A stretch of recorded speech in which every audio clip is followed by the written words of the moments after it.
Welcome back to part 2 of What If Dooku Was a Double Agent. Thank you to all of you who watched the first part of this video.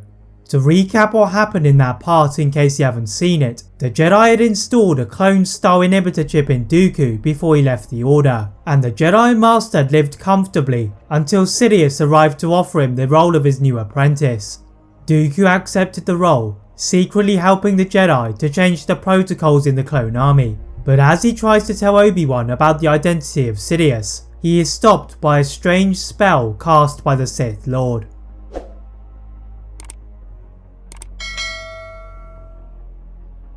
Beside Dooku, Obi-Wan looked at the leader of the Separatist Alliance in confusion. Dooku appeared to be babbling in his speech, and he searched around the room for the cause, but found nothing. Cautiously stepping out of the room, he ran back to his ship to try and contact the Jedi Council, but a storm had picked up and he had to use the Force to find a path through the rocks. But very soon, he sensed the darkness in the Force, and igniting his blade, he quickly found that the storm had not been natural to the planet. Darth Sidious had conjured the storm from his fury at the imminent betrayal of Dooku, as the sorcery he had cast over his apprentice had enabled him to detect a treachery, and he arrived to dish out the punishment.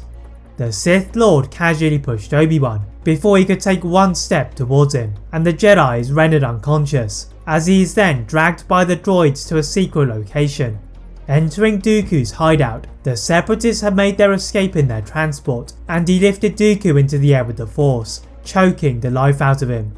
The Count slumped onto the table as Sidious warned him that his next attempt to deceive him would result in a quick and painful death, as he then ordered him to use the droid factories he had built to start killing the Jedi.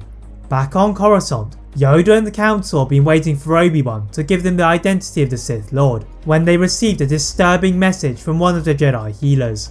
Dooku's chip had just gone over its limit of duress, and it had activated a signal within the chip to the Jedi Temple, so the Jedi alerted to Dooku and Obi-Wan being in danger. Yoda travelled in his starship alone, and reinforcements were on standby, as he followed the route that Obi-Wan had taken, and he immediately sensed that something was wrong with the Jedi. The Grand Master crept to the fading presence, and he was surprised to see a giant arena housing the Jedi. Yoda assessed the situation and jumped down from the ship to the dust-covered floor, then pushed all of the droids into the sides of the arena. The Geonosians fell into a silence as the Jedi ran up to one of the raised levels to free Obi-Wan from a Force cage. The younger Jedi did not look in a good state, and Yoda enhanced his speed to go back to his relocated ship before he scrambled away to one of the latest Republic medical frigates. The Jedi had clearly been heavily exposed to the dark side, and as Obi-Wan finally awoke, he struggled to resist the dark side. Sidious had been too powerful, and as the Jedi healers continued to dispel the effects, Yoda asked him what he had learned. The memories of the Jedi are patchy, but he crucially remembered that Dooku had not been able to reveal the identity of Darth Sidious, and they needed a method to get rid of the spell. The Jedi struggle for any ideas until they receive another signal from Kamino, and they realise that the mysterious Sith was staging an attack on the productions of their clone army. The recently anointed Jedi Knight Anakin Skywalker led one of the newest fleets with Obi-Wan, and they are soon met by the Separatist fleet. The Jedi were aware that Dooku had to keep up his disguise by attacking them, but with the influence of Sidious, the Jedi are concerned that his chip could have been permanently altered. Anakin dived to the planet in his starfighter alongside R2-D2, and the Jedi sensed the darkness that he failed to recognise. Leading the ground assault as they sought to protect the cloning platforms, the Jedi ran inside, and he found a Dathomirian Asajj Ventress taking a sample of the clone template. Pushing it out of her hands onto the floor, Anakin ordered her to tell him what was wrong with Dooku, but the Night Sister was oblivious to the problems of her master, as she found herself surrounded. The Republic forces watched Ventress backflip onto a passing fan starfighter, but Anakin had already gone to the Republic command base, as he had finally had an idea to remove the curse from Dooku. Upon hearing of Anakin's plan to ask the Night Sisters to remove the curse on Dooku, the Jedi are skeptical given their previous relations, but they had to trust in the Force.